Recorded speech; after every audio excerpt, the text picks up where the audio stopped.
Rodina je smysl života. Yeah.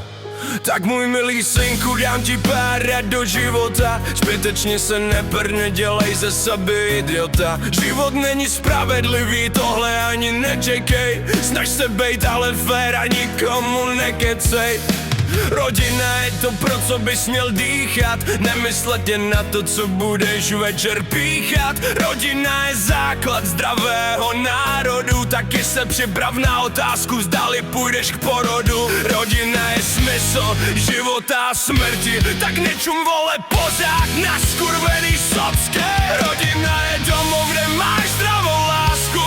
Tak se ale zajímej o výplatní pásku. Prachy dělí život na chudý a bohatý. Práva lásku ale poznáš, i když nejsi lovatý. Těch rad je ale mnoho, nemůžu je popsat. Pusy občas rebela, snaží se je napsat. Časem zjistíš, že život bez rodiny prostě nedává fakt smysl. Proto to teď hejtím, když máš zdravou mysl. Kamarádi, to je sice dobrá věc, ale nevždy s tebou půjdou, když už přijde na věc.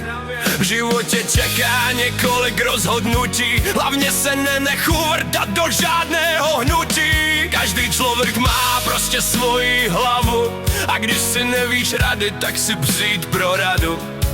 Dokud máš rodiče, tak máš prostě zázemí, tak si jich taky váž a drž se trochu při zemi, rebel.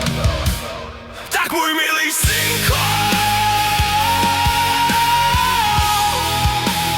tak můj milý synko,